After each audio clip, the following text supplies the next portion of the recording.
Hello everyone, this is update for July 13, 2024, day 871 of the war, end of the date update. Sorry for belated update, I missed one day.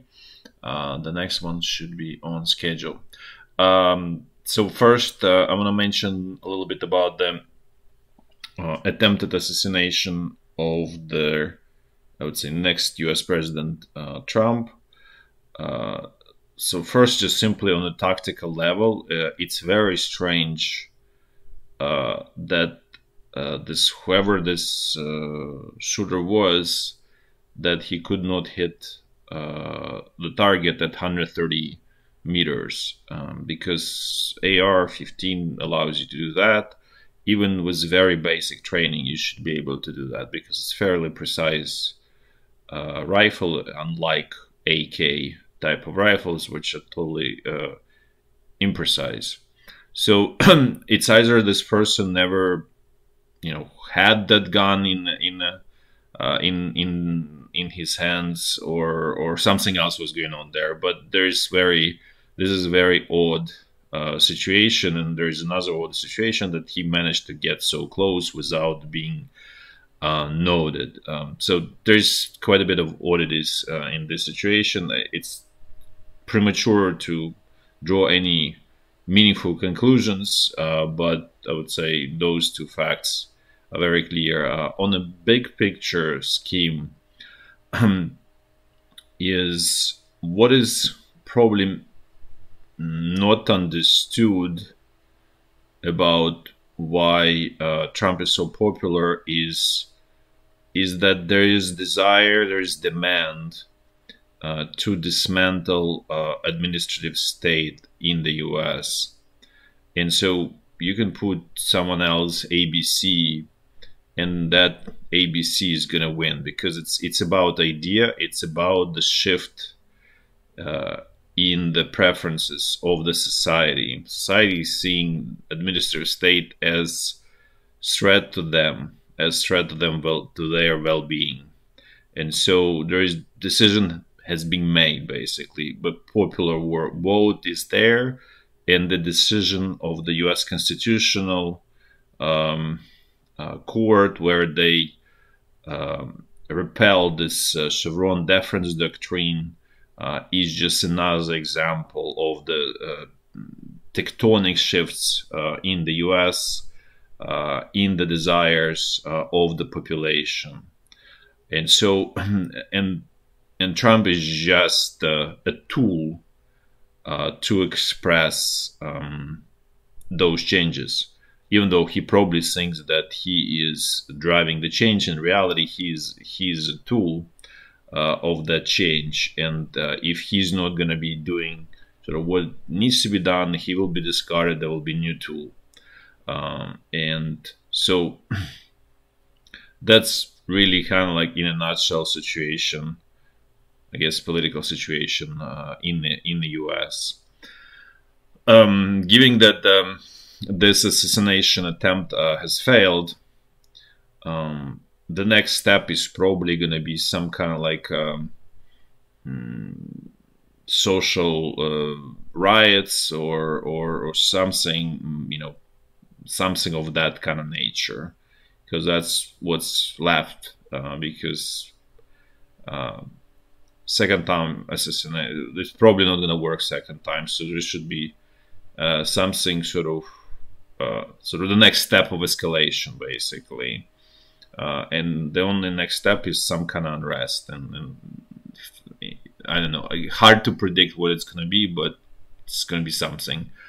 Now I'm going to switch to macroeconomic updates, just to kind of provide where the competing forces are in terms of economy, how they're doing. And I'm going to discuss China, because there's some numbers from China.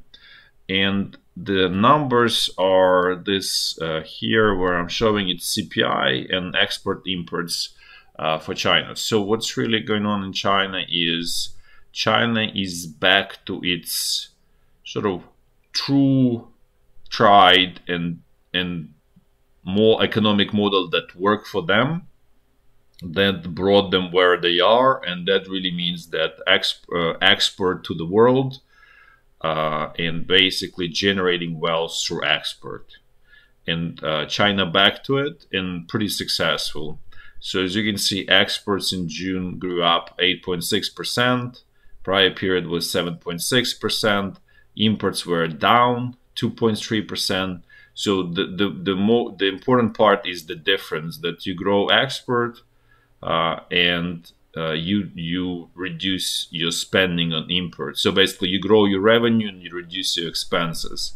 So your net profit is becoming bigger. So this is almost like ideal, perfect situation, and then that's a result of a trade balance, is reflection of that net income that's being generated. So as you can see, it also jumped and went up significantly. So from that perspective, Chinese leadership managed to, I would say, turn around Chinese economy. They didn't come up with a new idea, so they tried this.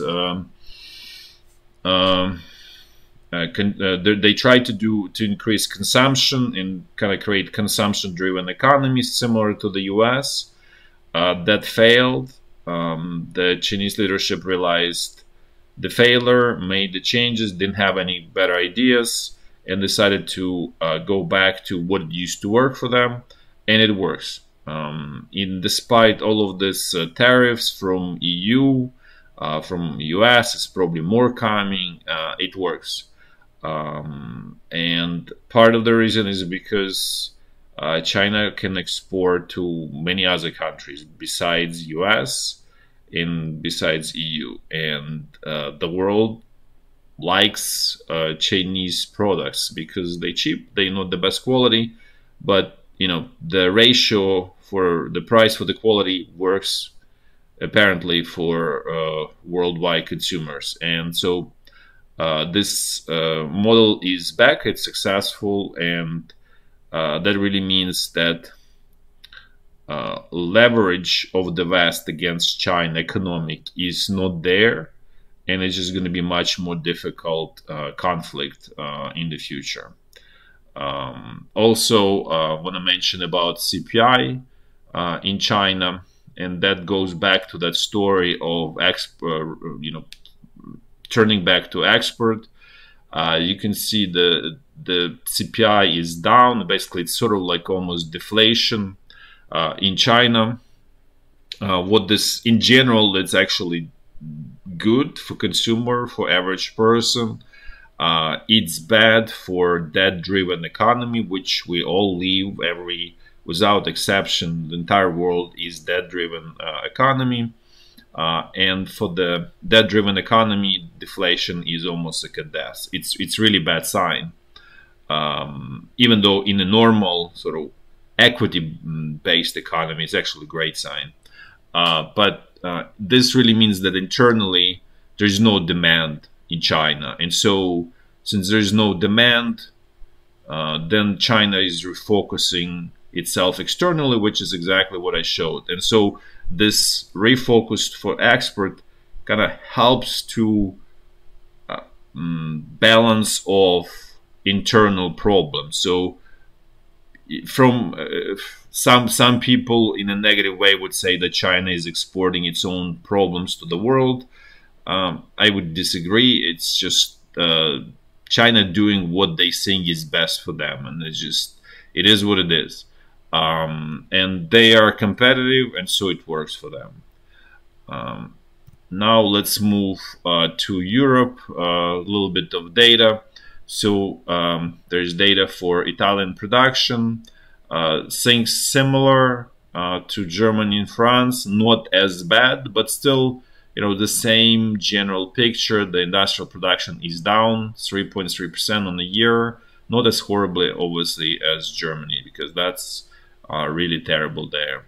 Then, in terms of German inflation, it's slowly going down. So the trend sort of in the right direction, but it's not for a good reason. It's because everything is sort of dying off, and it's in some way, if I would exaggerate, it's quietness on the cemetery. So you don't want to have, in quietness, by that, that's inflation. So if you think about inflation as, quietness or noise, and if there is no inflation, then it's quiet. But you don't want to have that quietness that driven because it's a cemetery. There is nothing, and everything is dead in terms of economy. So that's really how I would interpret that number from Germany. Now let's move to the U.S. Inflation in the U.S. is fairly stubborn. It's going down, but super slow. Despite that, U.S. Central Bank, or what's called Federal Reserve, they are, let's say, cannot wait to reduce rates because it's really creating problems for asset bubbles in the U.S. That can blow up and create economic disaster similar to 2008. So they're trying to manage that. Then the debt starts to go up. So it looks like it's going to hit 35 trillion pretty soon. It's not as going up as aggressively as it used to be, but the trend towards increasing debt is very clear. In terms of the job market in the US, it remains sort of what I said before, is that people are getting laid off. And then actually, if we look at this non-seasonally adjusted numbers, which means just the raw numbers without some manipulation by the statisticians, it actually went up, despite that this manipulated number is actually went down. So this is what's reported, what it sort of shown on media and everywhere. It looks kind of like positively, right? But if you look at actually raw numbers that are not adjusted by statisticians based on their feelings and what they think is right, the actual true numbers that everybody feels on the ground are this, and that actually got a little bit marginally worse. So this layoffs are starting to pick up and sort of remain strong. Then the similar situation with the continuing claims. This means like people who already were laid off in the prior periods, they having hard time finding jobs. The non-season adjusted number actually improved a little bit. I think it was like 20,000 people found their jobs, but still general trend is still true in this situation. Now let's look a little bit at Africa. And I mentioned before that Russia, and probably we can say China, got control of these three countries, Mali, Niger, and Burkina Faso. And so now it's, as you can see, it's landlocked. So the plan is right now is actually to attack either Côte d'Ivoire, which is this one, or Benin. And probably it's going to be more likely Benin, to get access to the ocean. And once that access is there, then it's probably going to be military base, navy base there. And effectively, then Russia and China can control South Atlantic in case of conflict. As sort of part of the support for this potential attack, there's Libyan forces from General Haftar. There's some negotiations going on there, and these forces of these three countries may get some support from Libya, from General Haftar. I mean, Libya doesn't mean he controls eastern part, and so they may get some support. So it's unclear exact sort of details, but this is sort of plan in the works in this part. This is a little bit closer. We switching to Russia, and this graphs are showing increase in I think it's sign-up bonuses. that's being paid for new recruits into Russian army who are going to fight on the front line in Ukraine. And the point that I want to make here is it's very clear that these bonuses are going up, which means that there are fewer and fewer people who want to go fight because the chances of dying are pretty high. So, to basically, what it is that Russian government exhausting, low-hanging fruit, and the cost of war is going higher and more expensive, and that's one of the reasons why Russian political top is looking to have ceasefire. It's not true peace. It's just a temporary break to reorganize and prepare for the next wave of attack. So this is just an explanation of one of the many reasons why Russian political top wants to have a break, because it's becoming more expensive, and the alternative is doing mobilization, which is obviously going to be hugely unpopular in the Russian society. So so that's becoming a difficult problem in Russia. Now I'm gonna do quick walk through the front line in a clockwise fashion, the way I always do. So first situation along the state border remains more or less the same, nothing truly earth-shattering, as they say. And then now let's look at the situation northeast of Kharkiv. Things remain more or less the same. Ukrainian forces are continuing pressure on Russian troops, specifically in Leboka. There are some successes. There is small advances. I wouldn't say there is truly any kind of breakthrough, but there is some movement forward for Ukrainian side. It's expensive. It's not efficient, but there is some movement. There's not much going on in Vovchansk, not many changes there. But generally speaking, the front line has stabilized, and Ukrainian forces just don't have enough resources to squeeze out Russian troops. And again, the problem is in the approach, how it's being done, which is this expensive squeezes that Ukraine does not have resources for those squeezes simply, and that's the whole the crux of the whole issue of the entire sort of strategic problem of Ukraine, or Ukrainian command and Ukrainian president. Now let's move to the situation on North Luhansk section of the front line. Things remain more or less the same. Russian pressure in north western direction towards Kupiansk.